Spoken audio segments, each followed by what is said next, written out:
as mulleres creadoras ante os retos actuais da plástica en Galicia.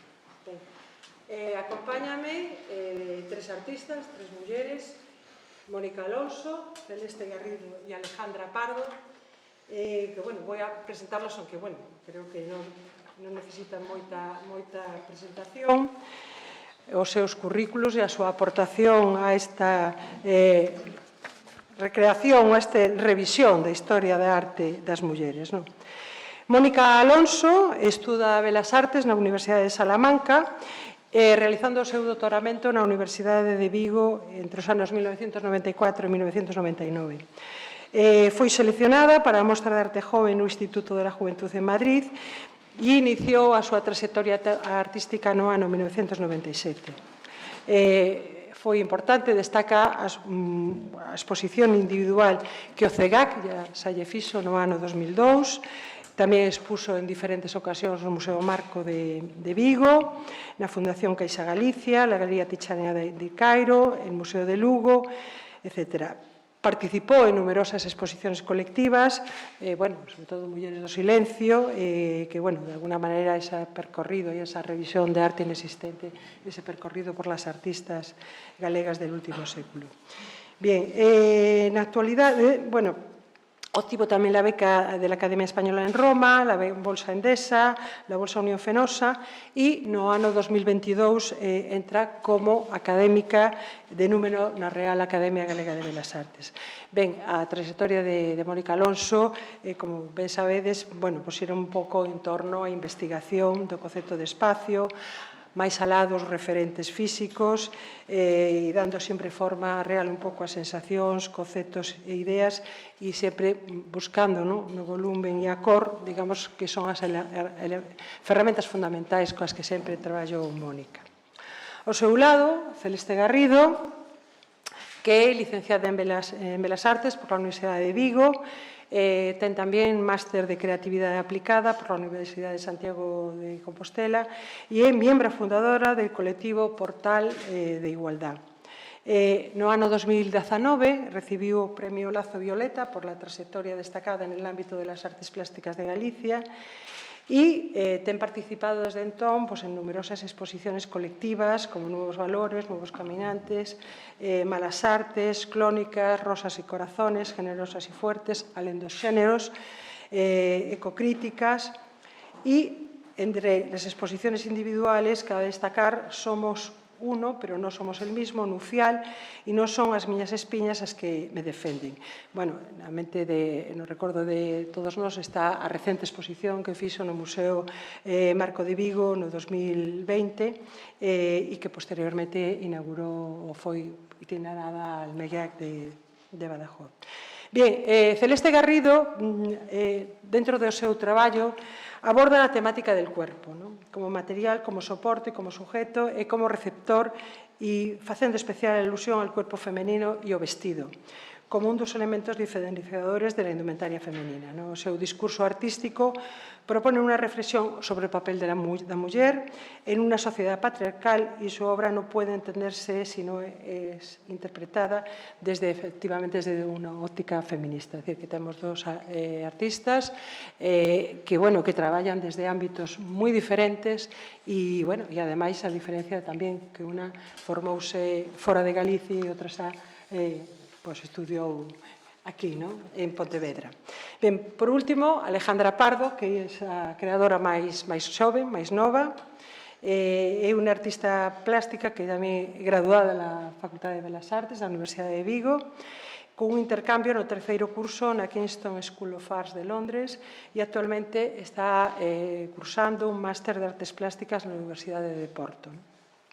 Bien, da especialidade de dibuixo. A obra plástica de Alejandra está centrada na paisaxe, no xénero, na experiencia femenina e traballa entre disciplinas como dibuixo, a pintura e a fotografía, sendo seleccionada para varios concursos de arte contemporánea.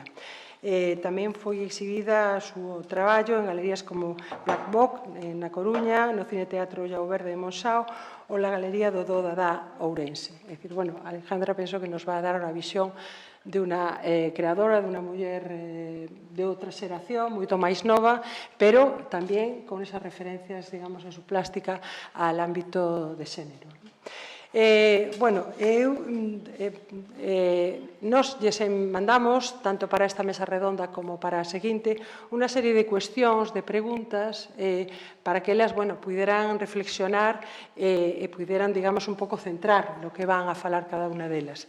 Si queredes, vamos ver cuáles son esas cuestiones e despois xa cada unha de vosotras, se vos parece, xa entráis, digamos, en materia. A primeira cuestión era, a primeira pregunta era se considerades que existe desigualdade e en que ámbitos, se sigue existindo esa desigualdade entre homes e mulleres na formación, nas exposicións que se faen nas institucións, nos museos, nas becas, da presencia nas feiras de arte, na programación das galerías, na propia crítica, e se existe esa desigualdade, a que causas credes que son? Se son causas internas ou personais ou son simplemente causas, digamos, fora de voso traballo, de vosa personalidade. A seguinte cuestión era se considerades que hai unha influencia, e creo que aquí podedes falar, digamos, tamén con conocimiento de causa sobre isto, se hai unha influencia da tipoloxía ou da temática do traballo na presencia das creadoras no entramado artístico, es dicir, os formatos, os que traballáis con xénero, os materiais, etc. E, por último, un pouco como vedes o futuro, como veis esta perspectiva, es dicir, de onde vimos e un pouco hacia onde vamos. Así que, cedo a palabra, que creo que xa falei por demais. Mónica, tes a palabra. Hola. Boas tardes a todas e a todos. Felicitar ao Consello da Cultura Galega por organizar estas xornadas, estar sempre atenta ao tema. E grazas tamén a Rosario e a Sofía por convidarme. Partindo do informe que xa se nomeou, eu intentei nas miñas anotacións facer así unhas reflexións bastante informais, pero que, creo que sitúan un pouco o que está acontecendo agora en Galicia, non?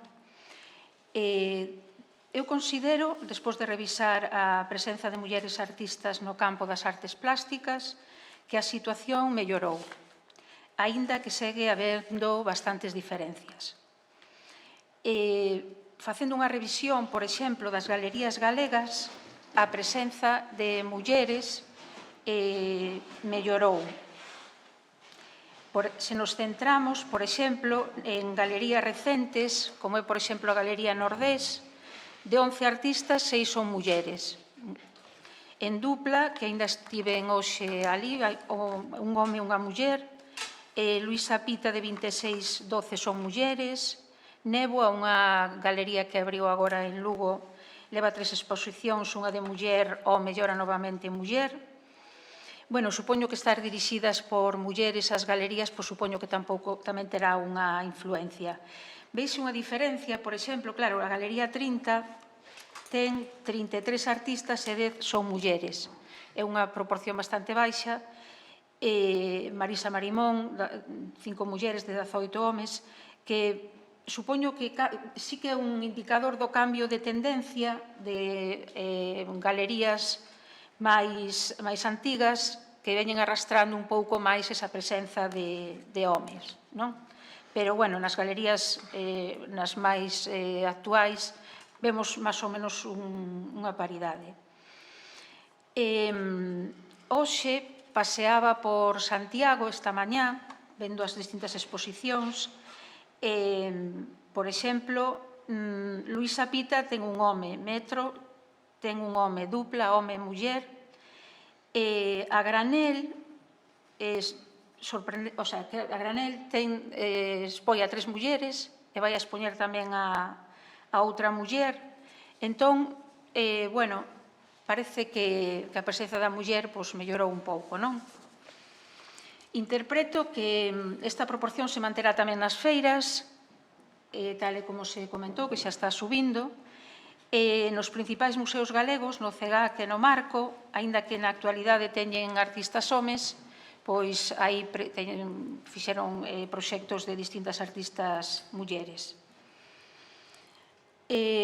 Mais, para min, o gran problema ao que se enfrentan as mulleres artistas galegas está no contexto no que se produce e exhibe o seu traballo, que non lles permite producir, exhibir e proxectar a súa obra e manter a súa carreira profesional. Cando pregunto, por exemplo, hoxe na Galería Dupla, preguntáballe, a artista é galega? Sí. Vive en Galicia? Non, vive en Valencia. Quero dicir, vamos a ver agora como as artistas máis ou menos que consiguen vivir da arte pois non están en Galicia, non? Eu tendo sempre a ser moi crítica ca situación na que se atopan as artes plásticas en Galicia. E non quería caer nese, chamemos, desánimo, e pensei, e como podría facer para ser o máis obxectiva posible, non? Entón digo, pois voulle preguntar a inteligencia artificial, supoño que será obxectiva, non? Pois así lle preguntei, cales son os retos aos que se enfrentan as artes plásticas galegas? E me dice, apoio institucional. O apoio institucional é fundamental para o desenvolvemento da escena artística e local.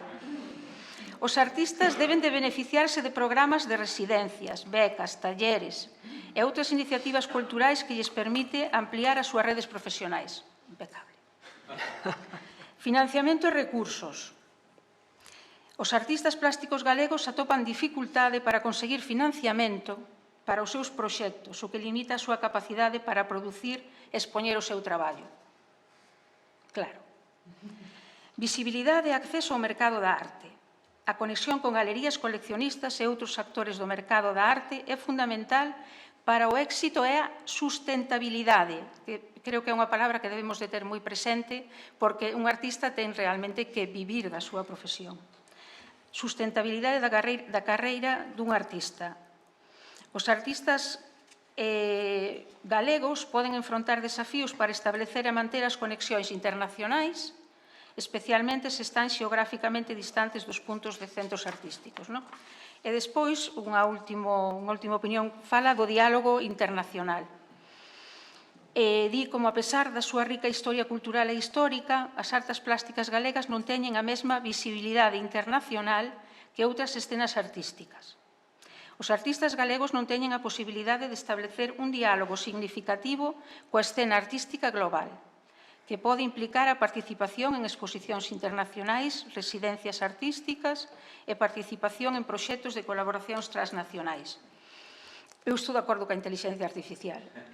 Quero dicir, porque, bueno, claro,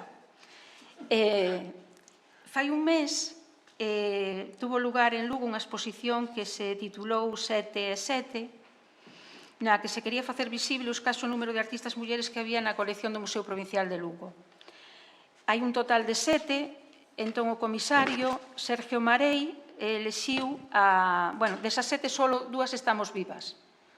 Eso tamén hai que terlo en conta, non? O comisario Sergio Marei seleccionou 7 mulleres emerxentes para que realizaran unha obra baseada na obra das artistas da colección. Esta obra queda na colección do museo, ampliando así o número de mulleres a 14. Son artistas xoves que eu tampouco coñecía moito os seus nomes, Noa Costas, Cristina Chiarroni, Carme Quintán, Sabela Iriz, Greta de Belius, Nora e Lara Castro Lema, que afortunadamente xa tiven a ocasión de compartir con elas e de coñecer as artistas máis novas, que naceron na década dos 90 e que teñen entre 25 e 34 anos. Eu tive a oportunidade de moderar a mesa redonda As mulleres na arte, retos e dificultades, que buscaba amosar que implicacións ten a profesión na arte ser muller, analizar dificultades como a visibilidade, as oportunidades laborais, a presenza en espazos expositivos e museísticos, mas tamén analizar posibles maneiras de solventalas.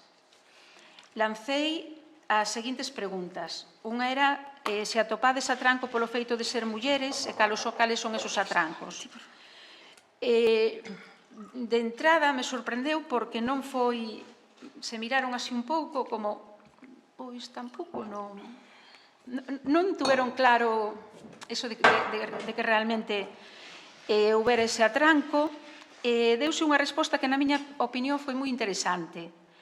Non viron os atrancos dun xeito directo, senón que dunha forma sutil. Entón, a palabra sutil, para min, supón un matiz da actualidade na que todo está disfrazado dunha especie de normalidade, non? Os datos din que, aínda que melloraron, segue a haber diferenzas entre artistas homes e mulleres. Entón, bueno, introducimos a palabra sutil, non? Outras preguntas foron: cal é a situación actual do mundo da arte no que estades inmersas? Como encaixa nela a vosa situación profesional? Sentidesvos desilusionadas? Manifestaron unha situación de precariedade. Non poden vivir da profesión de artistas e moitas delas teñen outra ocupación no campo do deseño. Aínda así, os contratos son precarios e non lles permite unha estabilidade económica. Unha das artistas comentou que nesta exposición de Lugo era a primeira vez que recibía honorarios. Séntense desilusionadas. Para estar na profesión de artistas din que precisan apoio económico e de visibilidade.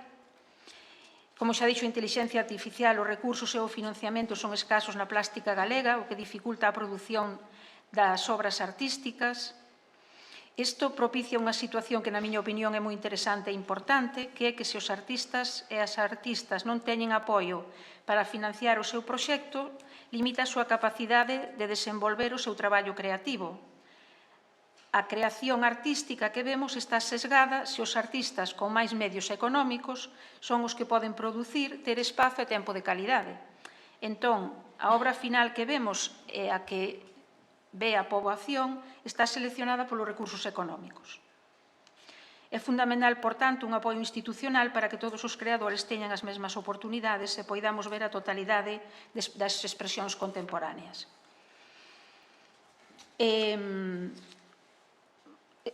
Escoitei aquí a Remedios Zafra, xa fai moitos anos, falando do seu libro O entusiasmo, no que, supoño que todos sabedes o argumento, é a historia dunha artista, Sibila, que explica como a súa situación profesional é totalmente precaria. Este relato interpela a moitísimas mulleres artistas que se ven reflectidas na protagonista e que non se senten soas ou fracasadas por non ter acadado o que se presenta como a profesión de artista. Eu creo que dende 2017 a situación non mudou a mellor. Pasamos por unha pandemia que desmantelou aínda moito máis o fráxil sistema da arte. Quixera traer aquí unha palabra que Remedios Zafra e moitos autores que escoito estes días emprega para definir a situación precaria na que se atopan os creadores e as creadoras, que é a palabra pobre. Na actualidade, pobre utilízase para referirse á precariedade laboral. En xeral, refírese á situación de alguén que ten un traballo mal remunerado, inestable ou con malas condicións laborais. Neste contexto, pobre utilízase como adxetivo para describir a falta de recursos económicos ou a carencia de ingresos que se derivan destas precarias condicións laborais. Ante todo o descrito, eu persoalmente, como artista, casi me vexo como máis ben pobre. Palabra a que Remedios Zafra engade outras como vulnerables, fráxiles, frustradas, xa que eu penso que todo isto, a situación de precariedade e incerteza, é psicolóxicamente moi dura e desgasta moitísimo. Entón, escoito ya moitas mulleres artistas novas que claro, que mentalmente se encontran bastante desilusionadas, non? Outra cuestión das que nomean e piden é a visibilidade, que ven dificultada para expoñer os seus traballos. E despois hai outra cuestión que eu considero moi importante e que é o recoñecemento social. A creación artística non ten o recoñecemento social que se merece como unha profesión máis. E como creador non tes recoñecido o teu lugar na sociedade na que vive, se non tes recoñecido o teu lugar, dificilmente podes manter a túa autoestima. A creación ten que ter o seu lugar. Isto se fala moitísimo, o tema de que hai que atender as necesidades laborais dos artistas que non gañan todos os meses e que deben que se lles pide que fagan fronte a unha vida normalizada que non poden facer fronte. Pero non só son artistas novas, eu tamén quero traer aquí as artistas da miña xeración e maiores, non? Case todas teñen unha segunda ocupación e as que viven da súa profesión están fora de Galicia. Vivir da profesión de artista plástica é moi difícil, por non decir casi imposible. As artistas da miña xeración temos grandes problemas de visibilización e internacionalización. Somos creadoras que xa expuxemos en todos os espazos de exhibición galegos e o que precisamos é un apoio para dar un paso máis na proxección da nosa creación. Tamén apoio económico para realizar os nosos proxectos. Entón, na miña opinión, o grande problema está na situación das artes plásticas en Galicia. Unha situación tan desatendida na que non é posible o apoio e recoñecemento necesarios. Se este contexto é desfavorable para a creación e tendo en conta a desigualdade na que aínda se atopan as mulleres, fai que as mulleres creadoras estean nunha situación moito máis desfavorecida. Vou a comentar aquí unha cousa que, bueno, pode parecer así, é tremendamente persoal, pero é unha reflexión que teño e me gustaría compartila, non? Porque, por exemplo, se xa a nivel das institucións públicas non hai moito apoio, pois non sei, un pouco o apoio privado, non? Que debería de, pois, ao mellor tamén entrar, non? Vou a falar da Fundación MOP, Fundación Marta Ortega, na que está facendo, ten un espazo ad hoc no Porto da Coruña, e entrar neste espacio é como entrar noutra dimensión para min, da que volvo a sair para a miña, claro. O investimento económico destas exposicións é, na miña opinión, obsceno para a realidade que vive o país no que está localizada. Non digo en ningún caso que esta iniciativa non deba existir, pero tamén hai que apoiar a realidade do tecido cultural da sociedade na que vives. Dirédesme, a Fundación MOP dá X bolsas a artistas da Facultade de Belas Artes de Pontevedra que teñen a oportunidade de expoñer no Marco de Vigo. Moi ben. E despois, que? Necesitamos bolsas, necesítase apoio, bueno, as bolsas Fenosa, etcétera, etcétera. E despois, como me imagino o futuro? Pois despois, non o vou decir despois do da inteligencia artificial, porque xa o dixo. Pero sí vou a dar unha noticia. A Fundación MOP aposta pola creación galega. Rehabilita un espacio de uso industrial convertido en estudios de artistas, nos que os creadores galegos teñen a oportunidade de materializar o seu traballo, expoñelo, poñelo en valor para proxectar así a súa creación e entrar a formar parte do entramado da sociedade galega. Pois falso, claro, pero, quero dicir que estaría moi ben, realmente, e non é tanto pedir, é poñerse a facer. E, esta é un pouco a miña aportación, e despois, se hai preguntas, pois xa casi que mellor. Moitas gracias, Mónica. Ten agora a palabra Celeste. Tiene que poner o PowerPoint. Ah, sí, es cambio sí. Pasas para aquí? Pues sí, bueno. Por ahí. Se puede pasar por ahí, pero vamos con la molestia. Nada.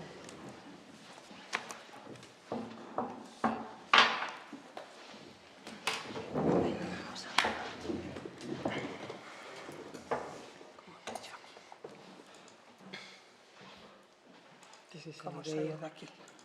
Tendrás que darle a escape. Ahí está, vale. Pechas arriba. Sí, ahí agora. Esta cosa.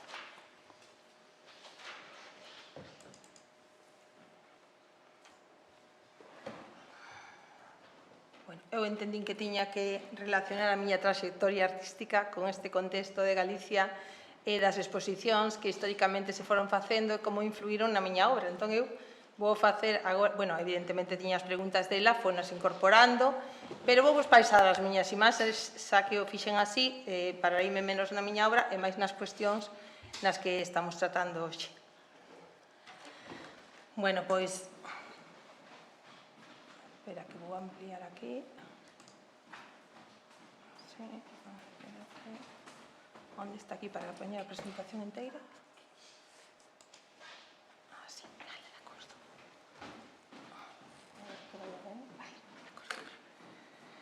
Bueno, pois, antes de nada, quería dar as gracias ao Consello de Cultura Galega por esta invitación, especialmente a Rosario Sarmiento e a Sofía Santos.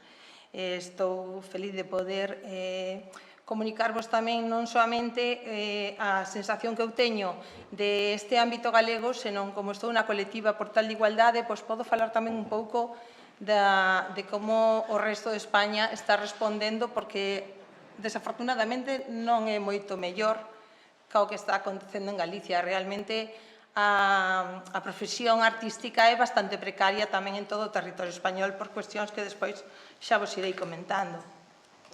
Bueno, eu empecei a traballar con cuestións artísticas e feministas por dúas razóns. A primeira é a miña influencia na infancia, que foi a de miña nai, que era modista. Eu pasaba horas e horas ali no taller dela, facendo os meus bocetos, os meus patróns e demais, dende que era nena.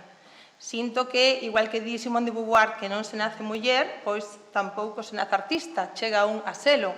E chega a selo por todo o que o rodea, sexa o contexto cultural, sexa o contexto social, o educativo e tamén o familiar. É imposible que nos teñamos grandes artistas se non vamos creando esa rede cultural xa dende nenos, artistas que vayan ás escolas, artistas que fagan os talleres e demais, para que se vaya construindo todo ese ensamblaxe que despois permita que no futuro os artistas poidan, os nenos e as nenas poidan chegar a ser artistas. Espera que... Onde teño o do mandilón? Sinto que as mulleres temos que atoparnos a nós mesmas e aceptarnos e sentir a fortaleza que nos permita reivindicar en todo momento o noso espacio, tanto na arte como no mundo. Somos herdeiras de mulleres que deixaron a súa vida para que nós poidéramos votar, ir á universidade ou ter unha vida profesional. E, polo tanto, temos que exixir, se nós eliximos ser artistas, poder desenvolver esa vida profesional e non ter que dedicarnos a outras cousas. Pero que pasa coas mulleres? Que, en verdade, cando xurdiu a pandemia, puidemos corroborar que o 75% dos coidados aínda dependen das mulleres. É dicir, que na realidade non podemos desenvolver unha vida profesional porque, de algún xeito, estamos condicionadas tamén polos coidados da xente maior, que hoxe en día son os máis preocupantes, porque hai moitas persoas que teñen que cuidar dos seus pais, tamén dos nosos fillos e da familia en xeral. Inda hoxe, hai que ter en conta que, cando vas a unha xoguetería, tanto os xoguetes de nenos como os de nenas están ben diferenciados. Os nenos teñen coches, ferramentas, traxes de superheróis e as meniñas bonecas, comidiñas e kits de beleza.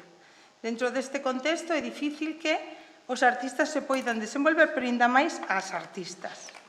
Temos o que toleramos e por iso sinto que nesta situación de desigualdade na que vivimos xa nos doeu bastante e temos que tomar medidas para que poidamos por fin protagonizar un cambio.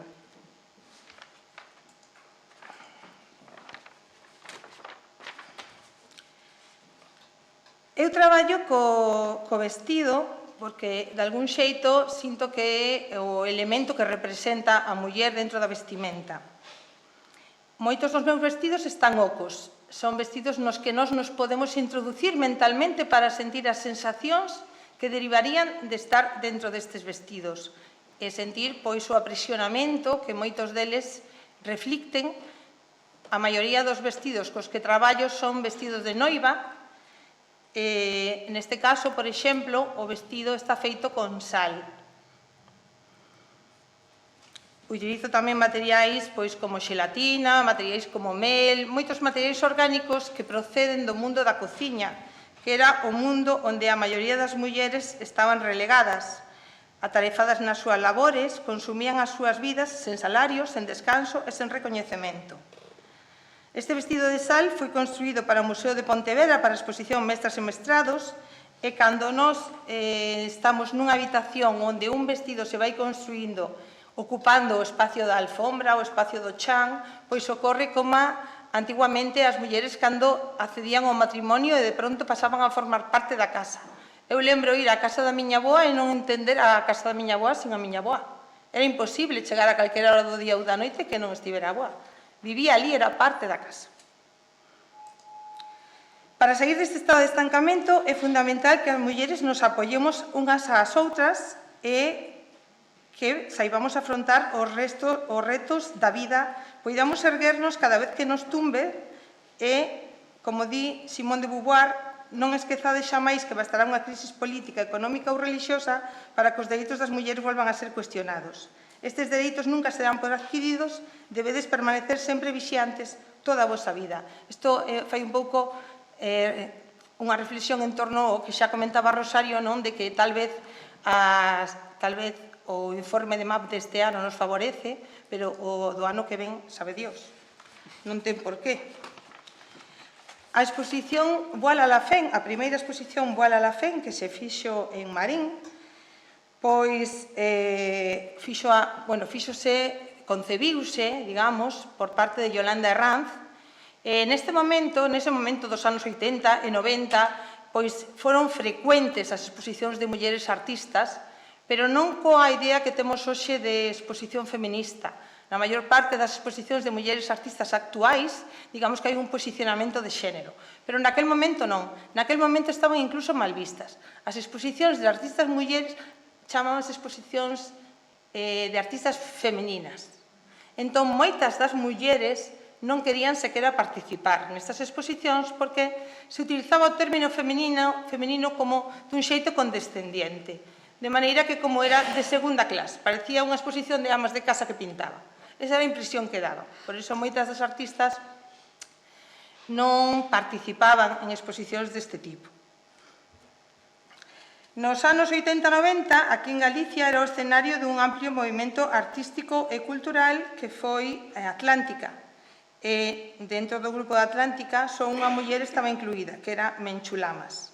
Non se vía como algo extraordinario que non houvese máis que unha muller. Ao contrario, celebrábase que houvese unha muller.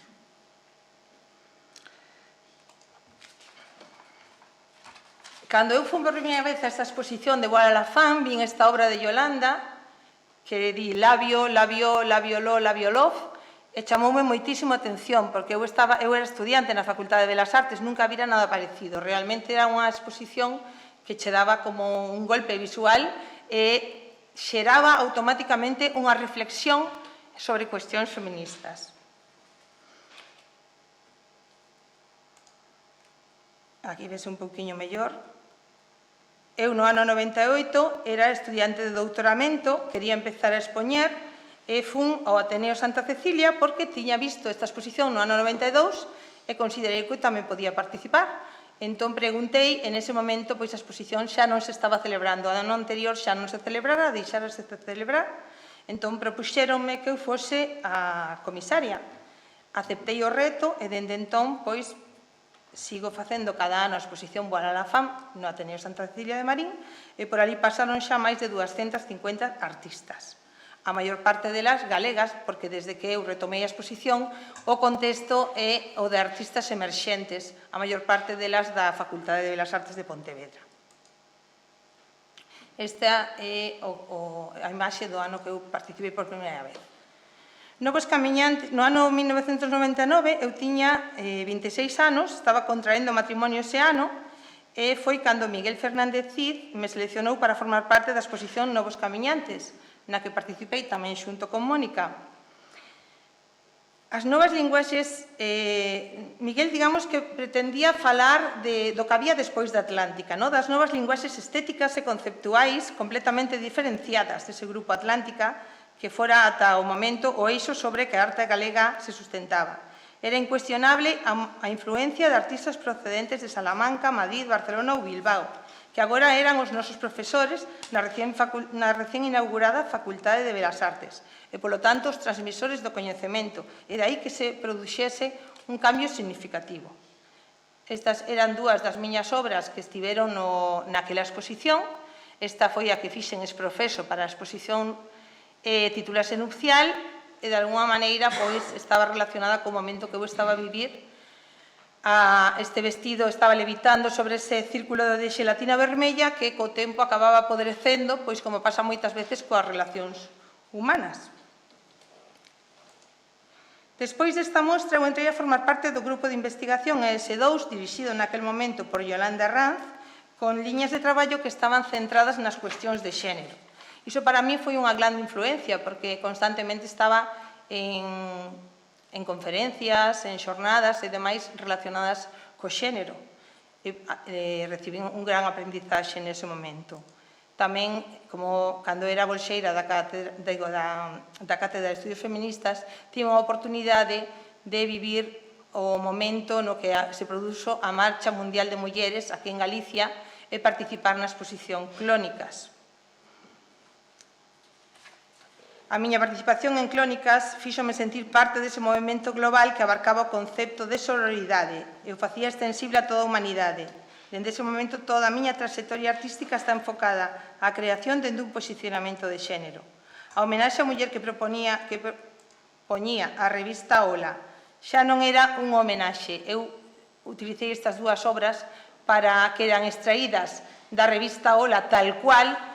Noutro momento comentaríamos o que pon nos textos, pero, dende logo, tratan a muller como se fora un obxeto, un adorno, un ente que nin sequera pensa, e invítanlle ao home a que non teña reparo e vergoña en sacala da casa, que ela tamén é capaz de opinar, que poden pasear xuntos e compartir a vida. Entón, naquel momento resultaba como brutal ver estas imaxes cara a cara, eran solamente do ano 69.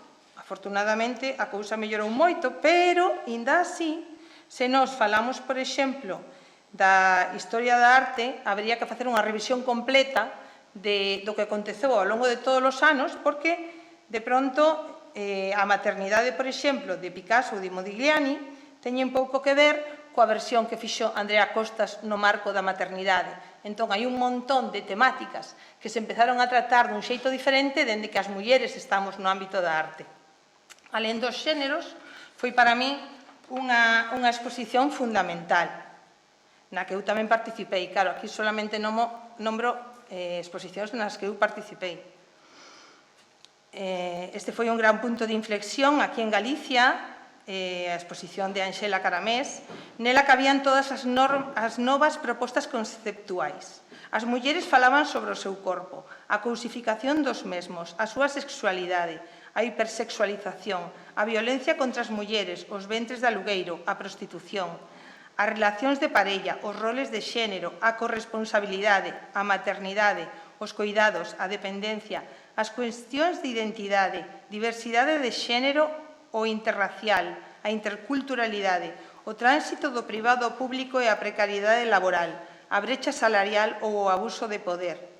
Estas son, ata a data, algunhas das problemáticas de interese nas que se centran tamén a creación das artistas que participaron nas sucesivas edicións de Walla la Femme. Trátase de temáticas que nunca foran antes deste século abordadas, porque non eran propias do mundo da arte dende unha óptica exclusivamente masculina. Fixadevos todo o que acabo de nomear e todas estas aportacións foron feitas desde que a muller entra no mundo da arte. Aquí son algunhas das obras que eu expuxen nesa mostra e algunhas outras máis, que xa non vou comentar, vou pasar máis ao que nos ocupa, non?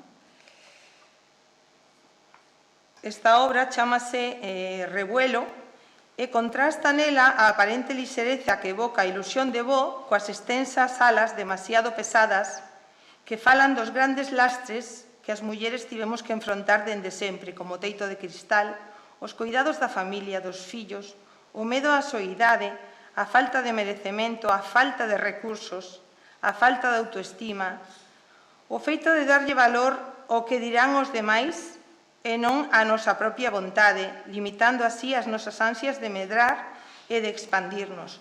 Fixadevos que se para os homes era complicado vivir da arte, para as mulleres moitísimo máis. De feito, históricamente, sabemos que moitas delas firmaban co nome dos seus maridos, moitas delas eran mulleres de artistas e firmaban cos nomes dos seus maridos para ter a posibilidade de poder vender a obra, senón pois era imposible vendela, non? E aínda hoxe, pois pasa que somos nós sempre moito máis criticadas. Eu, cando fixen esta peza xustamente nese momento, pois resulta que unha tía miña lle xurdira a posibilidade de traballar fora, de traballar a Sudamérica, con un traballo moi bo e demais. Vale, como tiña unha nena de 2 meses, pois ninguén, sequera na propia familia, entendía que ela pudera deixar unha nena de 2 meses para irse a traballar a Sudamérica.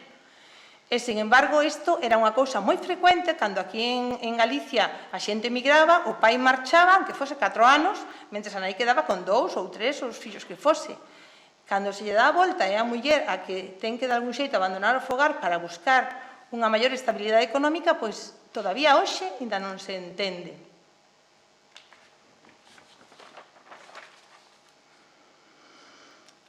Esta é outra das miñas obras que un pouco fala dos labirintos aos que nos enfrontamos, os labirintos en xeral. Eu tamén vexo este reto de vivir da arte aquí en Galicia como un labirinto onde moitas veces estamos perdidos e non sabemos para onde tirar, e non hai unha ruta, unha traxectoria clara, como pasa con outras profesións que teñen un marcado traxectorio onde as persoas van dando certos pasos que os permiten avanzar e poder, de algún xeito, medrar, evolucionar, ter máis recursos económicos e demais.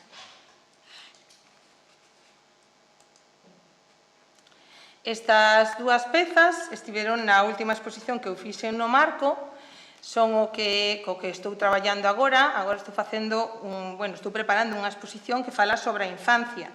Pareceme importantísimo preservar a infancia, pareceme que nós debemos de decir aos nenos, pero especialmente ás nenas, todas as cousas que poden chegar a facer. Non debemos caer nas creencias limitantes das xeracións anteriores que nós moitas veces repetimos, pero que non nos pertencen e que reproducimos. E debemos asegurarnos, garantir que verdadeiramente as xeracións que están chegando, que van dando pegadas e que van a ser os futuros e as futuras artistas, non teñan os mesmos problemas que se levan repetido durante moito tempo. Eu, que me quero dedicar agora cada vez máis á parte artística e expositiva e cada vez menos á parte que me sustenta económicamente, que é do profesorado, pois o que fixen, dígolo francamente, foi un máster en finanzas para poder ter ingresos pasivos e despois poder facer o que me dá a gana. Hasta ese punto. Entonces, nin siquiera na Facultade de Belas Artes ensinan como ti podes desenvolverte despois de terminar a facultade. Onde te tens que dirixir, que podes facer, como vas a lograr dar un paso máis. Este catálogo é da exposición 25 Bola la Fen, onde se recollen as primeiras 25 edicións, unha selección das primeiras 25 edicións da exposición. Aquí hai algunhas imaxes, fíxose no Museo de Pontevedra.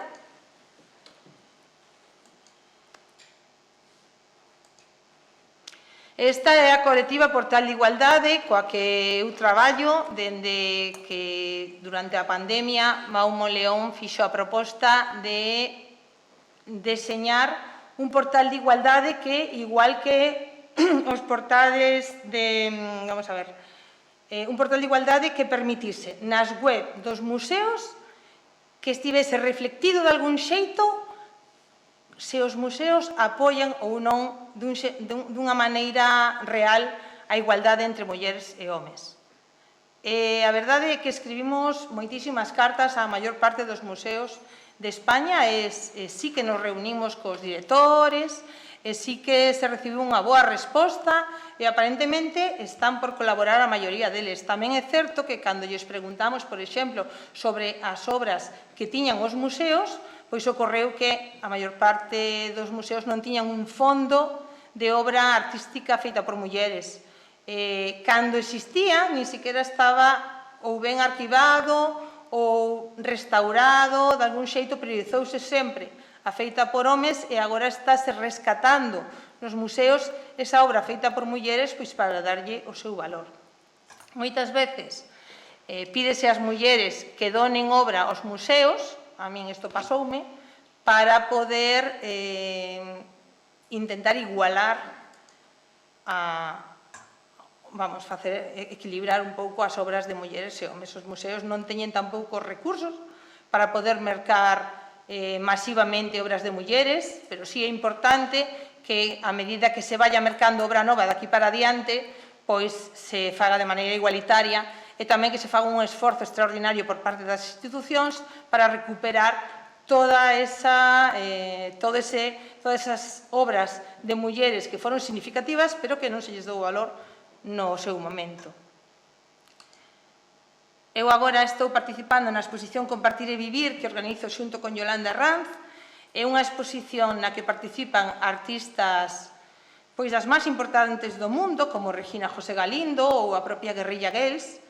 Fíxose en Marín a primeira edición desta exposición, na rúa, nos espacios de Mupies e Marquesinas, e tivo, a verdade, unha moi boa acollida. Para facer a exposición, nos pedimos unha subvención, o Concello de Marín pediu unha subvención á Xunta. A exposición considero que se dou a parte económica que necesitaba para poderse facer adecuadamente, pagouselle tamén, por suposto, a todas as artistas, e despois propuxemos levala afora, e cando tratamos de expoñela por varios lugares de España, pois nos pasou que non estaban dispostos a volver a pagarlle ás artistas os 200 euros que pedíamos cada vez que se expuxese nun lugar. Agora mesmo, a exposición estivo en México e o día 29 inaugurámola no Museo das Mulleres de Costa Rica.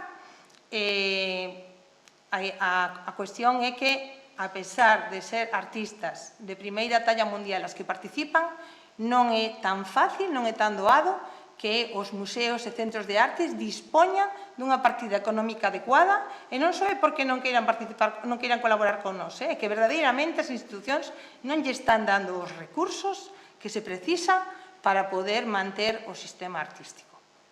E, bueno, isto é un pouco o que quería aportar. Bueno, pues moitas grazas, Celeste. Vamos a pasarlle a palabra a Alejandra para intentar ter, aunque sea 5 ou 10 minutos, e poder facer preguntas. Creo que tienes que deixar aí o sitio, porque ela tamén ten unha proxección.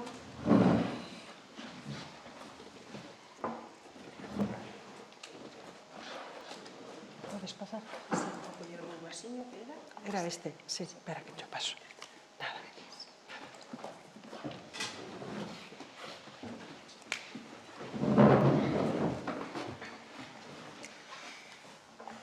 Hola a todos e todas. En primeiro lugar, quería agradecer a Rosario que contase comigo para esta mesa redonda. No meu caso tamén é a primeira vez que cobro honorarios. Sempre hai unha primeira vez. Sí, xa expuxen en varios sitios e nunca cobrei por expoñer. As únicas veces que cobrei algo foi por vender algo. Entón, creo que é unha cosa importante para salientar en coherencia cos discursos das túas compañeiras. Eu preparei a miña presentación pensando en que como é posible que, sendo unha clara maioría de mulleres nas facultades de Belas Artes entre o alumnado, cheguemos a ser unha minoría nas exposicións temporais de museos e galerías, nos fondos dos museos,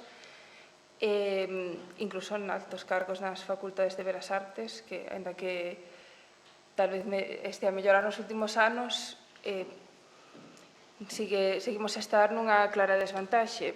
É certo que hai moita máis visibilidade das mulleres artistas que, por exemplo, cando Mónica tiña a miña idade, pero tendo en conta que somos o 70% do alumnado nas facultades de Belas Artes e tamén somos maioría noutras escolas de arte e incluso academias que ensinan artistas que non profesionalmente, siguen a ser mulleres unha clara maioría e tamén entre o público da cultura.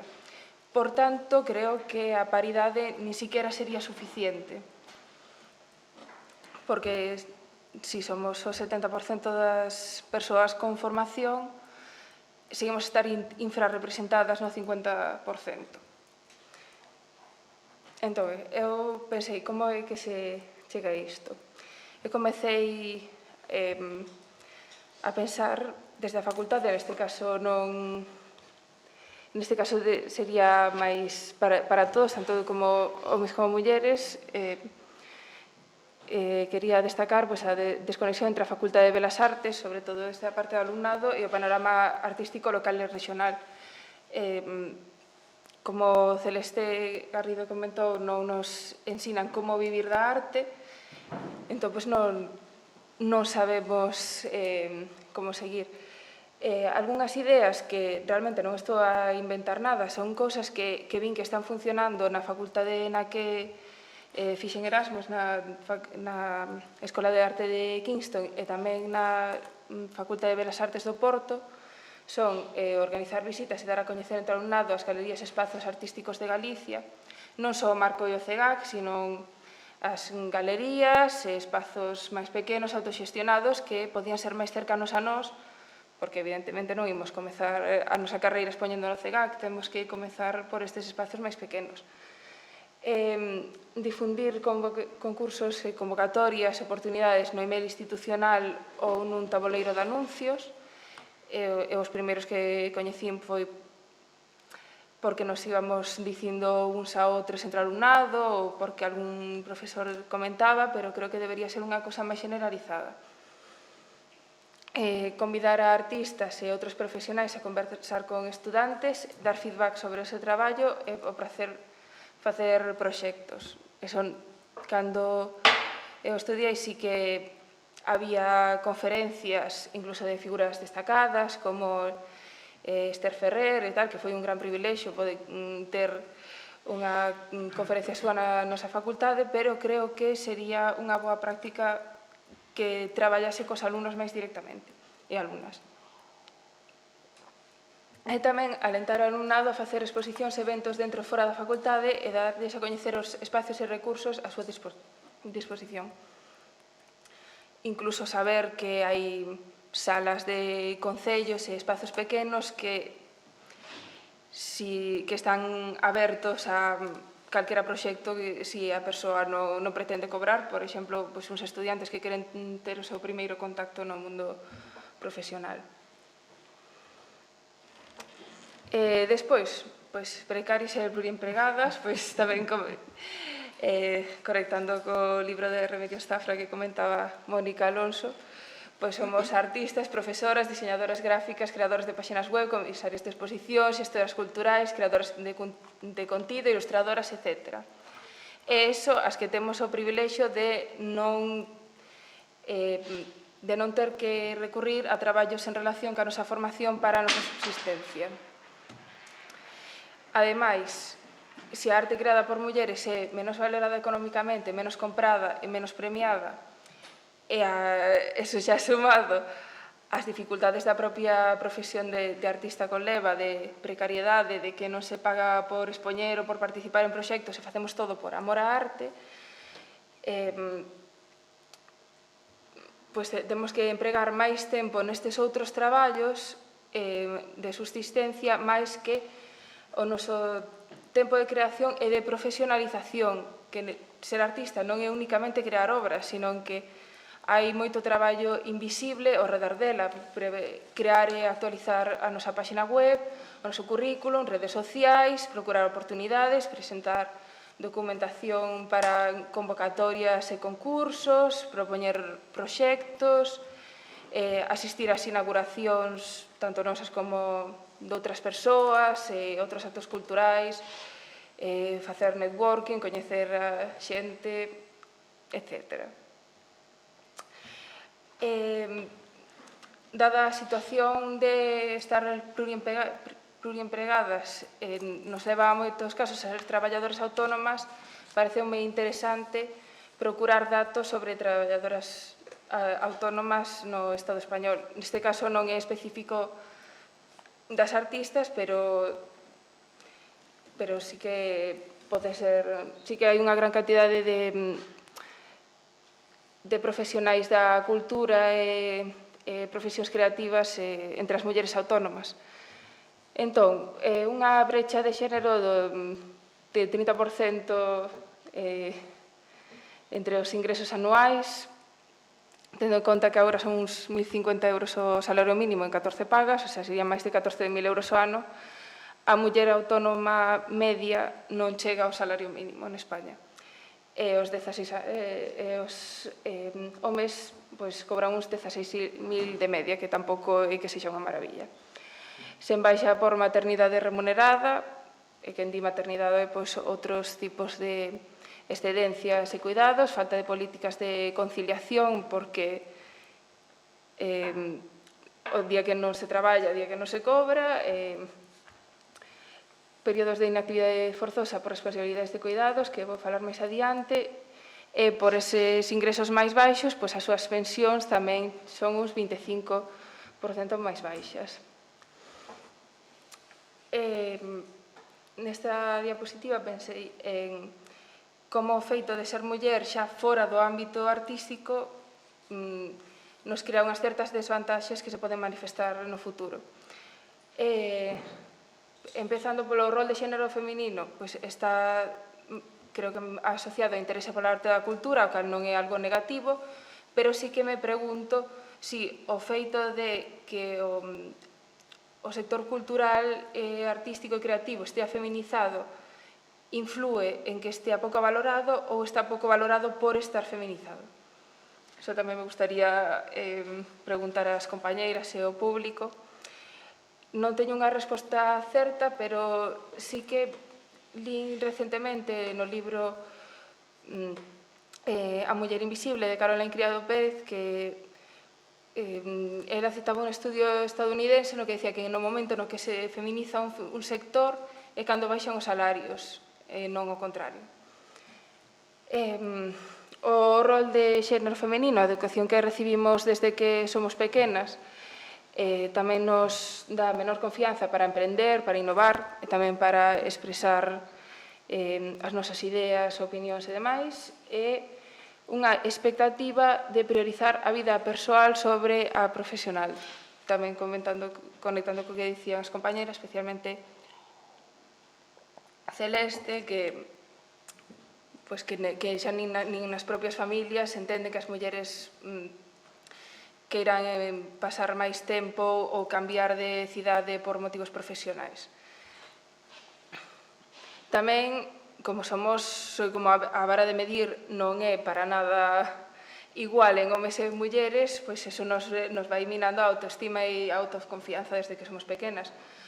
Por tanto, iso pode traducirse en precios máis baixos de obras e outros servizos que ofrezamos como traballadoras autónomas pluriemplegadas, e a hora de comunicar a nosa obra, falar en público, facer networking, vender o seu traballo, presentarnos a convocatorias, incluso a mí me ten pasado de presentarme a unha convocatoria que realmente, se non me collen, non pasa nada, pero estar precisamente a dubidar de min e incluso acabar por non presentarme ou que non me dé a tempo por culpa destes problemas. E as responsabilidades de cuidados e tarefas do fogar, que de media no Estado español son 28 horas a semana nos homes e 43 nas mulleres, que é un tempo que non dedican á creación nin á profesionalización. Dentro do sistema da arte, temos uns sesgos inconscientes que tal vez estean a mellorar un pouco, como dicía Mónica, polo feito por un cambio na sociedade e porque haxa máis mulleres en posicións de poder, pero que, aínda así, a arte feita por mulleres sigue sendo menos valorada económica e socialmente. Iso hai que ver as cifras de non só subastas, sino ventas en grandes galerías e demais, menos comprada e menos premiada.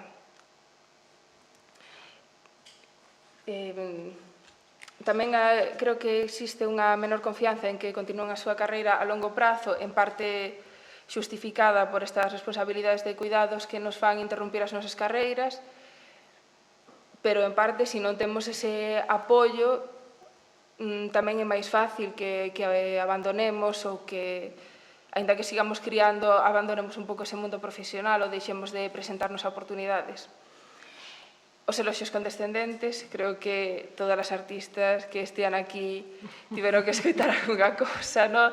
De moi creativa, fai cosas curiosas, que sensibilidade, unha tendencia a agrupar toda a arte feita por mulleres como femeninas, en ter en conta a súa variedade de discursos, estética, temática, etc. Non estou tanto en... O sea, non estou en contra das exposicións e libros que agrupan as artistas mulleres diferentes polo feito de selo, porque en moitos casos, senón directamente non aparecen nos libros e nas exposicións, senón que precisamente falta esa profundidade na súa obra. Está moi ben coñecer que haxa artistas mulleres, coñecer un pouco da súa biografía, pero boto de menos ese estudio máis profundo.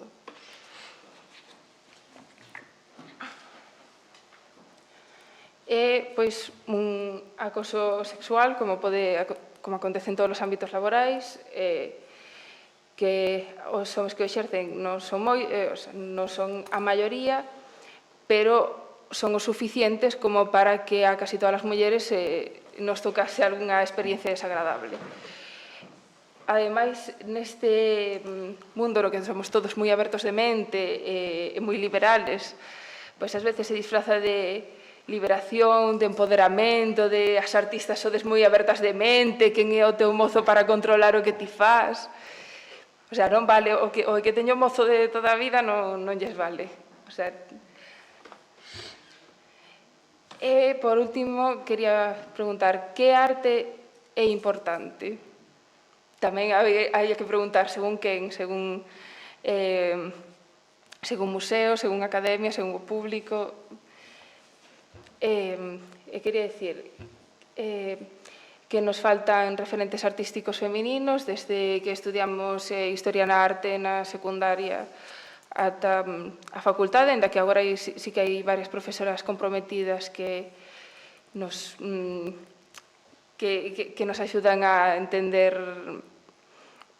o sea, que nos dan a coñecer artistas mulleres que antes non tiñamos forma de coñecer. E, sobre todo, especialmente foras de temas moi específicos que moi rara vez tratan os homes. Desde a vida cotiá, o feminismo, os cuidados, a corporalidade, que ao final é a nosa realidade, son experiencias especificamente femininas, pero igual hai menos coñecemento das mulleres impresionistas ou expresionistas abstractas, por exemplo, o que traten calquera tema considerado universal, entre moitas comillas, porque ao final as mulleres somos a mitad da población, por tanto, as nosas experiencias son a mitad da humanidade. Estes temas, como son considerados femininos, asúmese que son temas de nicho e que só interesan as mulleres. Que tampouco igual debería ser tan problemático, dado que somos tamén a maioría do público cultural, pero, bueno, pero tal vez non interese tanto eso. En cambio, eses temas volvense importantes no momento no que son tratados como homes. Por poñer un exemplo, se as mulleres levaban moitos séculos pintando a vida cotiá porque era a súa realidade, era o que coñecían, ese considerábase un tema menor e pouco interesante, pero cando tratan, por exemplo, desde os impresionistas hasta Antonio López, pois entón sí que se valora a súa mirada, que vexan a beleza, nada en contra da súa obra, nin dele, simplemente quería destacar o feito de que quen faga unha obra ou quen trate un tema inflúe moito en como se valora ese tema. E fora deses temas tan concretos, a invisibilidade das mulleres é casi total. como Rosario nos preguntaba, que impresións temos sobre o presente e o futuro? Pois creo que teño unha sensación un pouco agridoce. Sí que é verdade que se están recuperando referentes femininos dentro da historia da arte, cada vez son máis presentes nos museos, e hai máis exposicións, non sei, no Museo do Prado e outros na National Gallery de Londres e demais que recuperan mulleres artistas históricas. Tamén me preocupa un pouco que se venda máis a idea de unha muller artista contra vento e marea, que se venda máis a súa biografía que a súa propia obra. É interesante a súa biografía porque seguro que unha muller nun contexto de desigualdade moito mellor que o noso tivo que ser unha muller extraordinaria, pero creo que falta estudio sobre a propia obra en sí. Creo que hai unha maior conciencia de desigualdade sistemática dentro do sector, máis en mulleres, pero tamén en homes. Creo que a día de hoxe hai poucos que neguen que non temos as mesmas condicións. Pero ao mesmo tempo vexo que cada vez a presenza das artes e humanidades dentro do sistema educativo é cada vez menor, vese que en cada lei de educación que se dedican menos horas ás artes e humanidades e vanse convertindo en optativas e demais. Iso creo que vai repercutir na súa valoración na sociedade cada vez máis pragmática, máis interesada nas materias de ciencia e tecnoloxía e menos nas culturais, e aumentará as brechas entre quen pode acceder á cultura e quen non. Dado que os espacios culturais en Galicia a maioría son gratuitos, pero iso non significa que sexan igual de accesibles para toda a xente. Hai persoas que, según que sexa a súa familia, segundo os seus hábitos, se os levaron a exposicións desde pequenos, se teñen libros na casa, vanse sentir benvidas, e outras que ou non se van interesar ou non se van sentir benvidas, vanse sentir intrusas. E hai unha brecha ideolóxica nas xeracións máis novas. Mulleres son cada vez máis progresistas e máis feministas, pero nos homes novos, falo en xeral, hai unha tendencia a ser máis conservadores e máis machistas, e incluso están a subir os datos de violencia de xénero entre os adolescentes. E iso, pois claro, se volven con esta mirada machista, non creo que moitos se vayan dedicar á cultura, pero se o fagan, pois pode ser que volvamos para atrás. E ademais, se non se interesan na cultura, pois sigue sendo un público que perdemos, e que ademais, como os homes acostuman a ter máis poder económico, pois faltaría esa parte. É unha parte de apoio económico que perdemos de xente que podería desde comprar obra, promocionar becas, etc. É basicamente iso. Moitas gracias por escoitarme.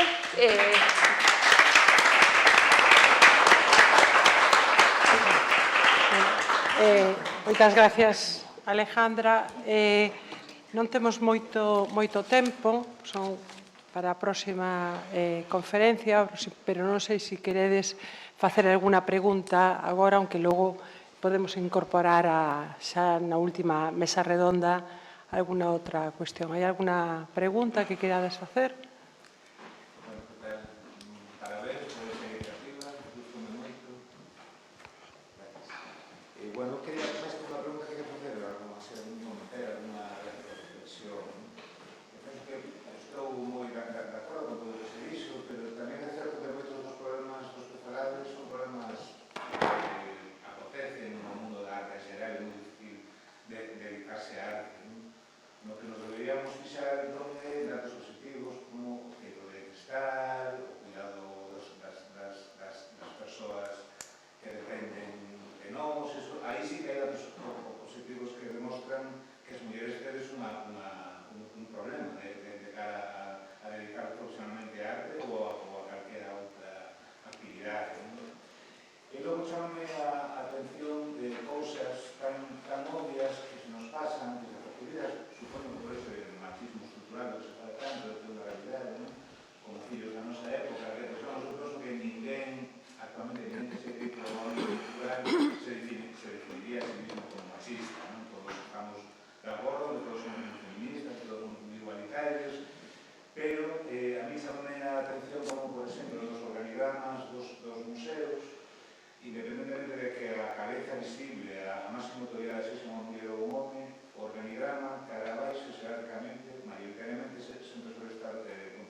abaixo, todo era Librán, absolutamente todo, que organizaba a Bienal de Berlín eran mulleres, dirección, comisariados, comunicación, todas as responsabilidades eran mulleres. E se supón que non dito aquelá, e a Bienal de Berlín é superprove, non?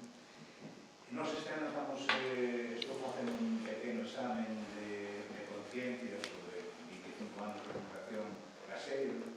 Estou facendo listaxes de nomes para ir para baixo, de artistas que participaron, de comisarios que participaron, de personas que escribiron textos, etc. En todas esas listaxes dame unha maior proporción de homes que de mulleres.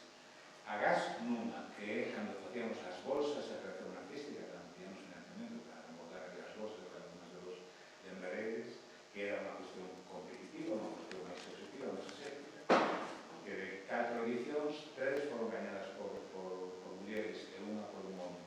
É a única categoría de toda a actividade que fixemos na Fundación Gaseo na que as mulleres gañan por goleada, que foi porque era un proxecto e ese proxecto se xulgaba de maneira máis ou menos objetiva sin ter en conta quen asinaba ese proxecto.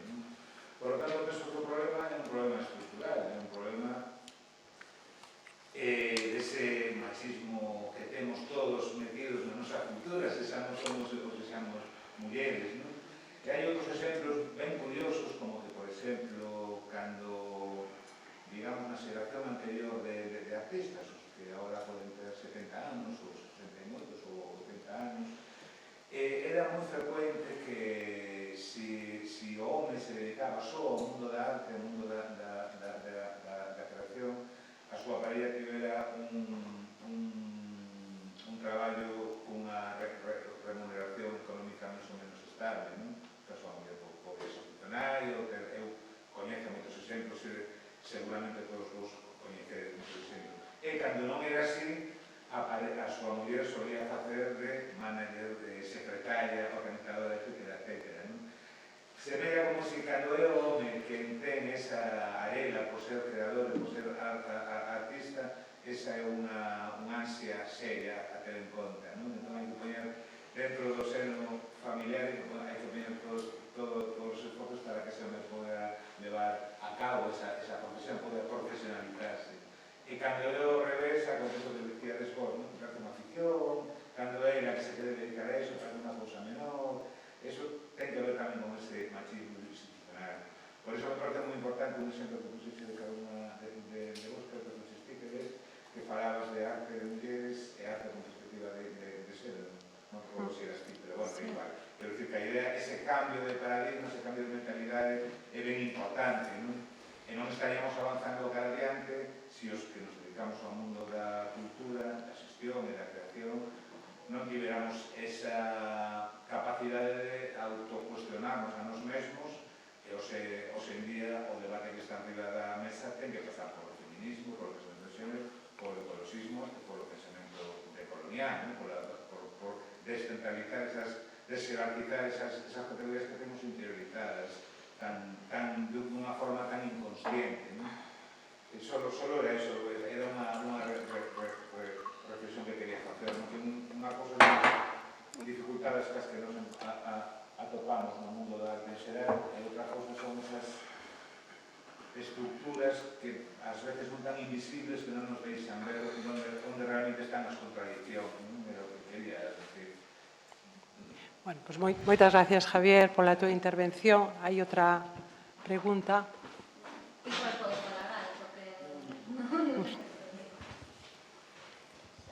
Hola. Grazas polas vosas opinións. Eu quería plantexar unha pregunta de que pensades se o mellor non era... si non sería positivo mudar os marcos mentais nos que nos movemos, porque, por exemplo, cando estábamos falando, non, dende que a muller entra no mundo da arte, non, dicimos, bueno, que pasa unha cousa antes de que a muller estuvera dentro do mundo da arte e da muller dentro do mundo da arte. Non hai unha porta na que de repente as mulleres dixeran vamos a entrar no mundo da arte, o sea, temos unha visión de que xustamente, como dixo Alejandra que é totalmente femenino, o mundo da creatividade, o mundo da cultura, o mundo de... Bueno, simplemente hai que ver como se nos educaban as mulleres fai 200 anos, que todas tiñan que saber tocar o piano, cantar, bordar, escribir, recitar poemas. Non, o mundo da arte sempre foi un mundo femenino. O que pasa é que, claro, que estamos a considerar nós como mundo da arte sempre, non? Donde poñemos o foco de onde está o marxe do que é mundo da arte consolidado como tal e o que non é mundo da arte, o que está alrededor das marxes do mundo da arte. Como Alejandra dixo tamén, hai un montón de profesións hoxe en día que están plagadas de artistas, pero que non se consideran mundo da arte, non están mellor expostas nun museo, non están dentro dos circuitos de becas e de cousas desas máis institucionalizadas, non? Pero dan traballo a artistas. Sexa o mundo do cine, da banda deseñada, do libro, da ilustración, da serigrafía, bueno, todo que son profesións artísticas que hoxe en día están plagadas de artistas que por unha cousa ou outra acaban aí, non? E ese, por unha banda, era ese tema dos marcos mentais, non? Que a veces nós temos que decir tamén, pois o mellor temos que deixar de considerar o mundo da arte pois esas institucións concretas ou así, non? Porque é un mundo da arte patriarcal, o sea, é o que son as estructuras que nos viñamos herdando que teñen esa estructura. Moitas veces o mundo sale fora desas fronteiras, o mundo pasa na periferia, entón temos que valorar máis nos mesmos tamén do noso punto de vista de artistas ou de persoas con interese na cultura, que valorar máis as periferias, non? Como, por exemplo, falaba Alexandra xustamente, Alejandra desto, dun interese, claro, o feito de estar feminizada a cultura fai que nos interesemos menos ou fai que ao final esa cultura este precarizada, non? E como, por exemplo, era o exemplo de o que comentabas, non? Que se suele decir das exposicións de amas de casa, e é como por que non consideramos as exposicións de amas de casa cultura e arte, o mundo da arte, non? Onde están esas franjas? A min é que me interesa moitísimo onde metemos esas liñas e o que é establecido como mundo da arte como tal e o que está nas marxes, que é onde pasan as cousas. Ao final sempre se vai a picar nas marxes para ver tendencias, por algo será, porque están pasando as cousas aí. E despois outra cousa, cando falaban desa principio do de pobre, a precariedade, non? Porque non se valora como unha profesión máis, temos que pensar nós tamén como artistas se estamos considerando a nosa profesión como unha profesión máis, porque moitas veces tamén do mundo da arte hai un certo elitismo ou unha certa necesidade de separarnos dende o resto de profesións do mundo, non? E de outras, ou mellor, máis pasadas polo material, pola materialidade. E entón, claro, se non somos nós mesmos a veces os que intentamos separarnos dese resto de profesións, sexa artesanía, as artes aplicadas ou outro tipo de profesións máis técnicas, non? Que a arte, pois, hai moitos tipos de arte. E se neso non influye tamén a propia facultade, porque eu lembro durante a pandemia de ver unhas charlas aquí no Consello da Cultura polo 30 aniversario da Facultade de Belas Artes, na que se decía que, claro, se un quería ser artista, pois non se considera que vaya a ser unha profesión ser artista dentro da facultade. Os propios profesores decían que se se quería traballar de outra cousa que non fora dar clase, pois habería que facer un máster ou ir a unha ciclo superior de outra cousa máis especializada. Entón, a min eso xocome bastante. Se dende a propia facultade non se considera profesión e non se dan as ferramentas que terían que habilitar a profesionais para desenrolar a súa... E nada máis que despois simplemente poñer en valor a rúa, porque eu vivo da arte, precariamente, como todas, pero vivo da arte e gracias a expor na rúa, que non se considera un recurso artístico, como me decía Alejandra, que hai moitos recursos artísticos que poderían visibilizarse máis. Bueno, gracias. Bueno, creo que por alusións, Alejandra e Mónica, Wow, que non sei por onde empezar a responder. Pero sí, estou completamente de acordo que desde a propia facultade, pois como... Claro, sí que é certo que xa desde a propia facultade nos din que non imos vivir da arte, que imos traballar pois ou no deseño, ou na publicidade, ou na docencia, etc. E que a arte vai ser pouco a ver, porque tamén é unha visión realista, porque canta xente vive da arte, e máis sendo nova. Hai persoas que, o mellor, con 50 anos xa teñen unha trayectoria e ven que van conseguindo. Pero sí que é verdade que, como dixen aquí ao principio, pois falta apoio para que nos profesionalicemos e incluso para crear un tecido forte de artistas en Galicia. Hai unha gran calidade entre as creadoras e creadores plásticos en Galicia, pero non sei se estamos sempre dependendo de outros traballos para subsistir, pois é un tempo que non dedicamos a nosa creación e a nosa profesionalización. Tamén é moi certo o que dicía Mónica de que hai pouco apoio para sair fora. Cando xa estivemos en Galicia en case todos os espacios, xa están fartos de vernos, que facemos? Creo que temos unha arte que sería moi digna de mostrar noutros lugares e non hai apoio para iso. Ao final, Galicia é unha rexión moi pequena, non chegamos a ser 3 millóns de persoas. Creo que non hai tampouco unha gran cultura de comprar obra. Por tanto, para vivir da arte, creo que sí que deberíamos ter máis contacto co exterior de Galicia e iso tampouco se promove. E que máis? Vamos pasarlle a palabra a Mónica. Nada, como xa dixen na miña charla, eu creo que ten que haber unha profesionalización plena. Quero dicir, é unha profesión que as súas características, as persoas que se dedican á arte teñen que vivir de elo e se ten que contemplar como teñen que vivir de elo. Eu creo que é unha profesionalización que hai que ter en conta. É moi romántico vivir da arte, ser máis bohemio, etc., etc., pero eso non é así. O artista ten que vivir e ten que vivir dignamente e, sobre todo, tamén ten que vivir a gusto consigo mesmo. Xa está ben de decir que o artista fai porque quere, que xa che pagan simbólicamente, que non sei que. Eu creo na profesionalización e que os gobernos atendan especificamente á profesión da arte, a profesión dos artistas, cuota de autónomos, o que non se gana todos os meses, cando se paga, cando non se paga, todo tipo de baixas, todo tipo de... O sea, como calquera outra profesión. Eu creo profundamente na profesionalización.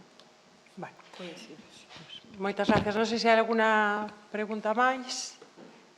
Se non, pasaríamos xa a seguinte relatorio de Miguel Anxo Fernández. Moitísimas gracias ás tres.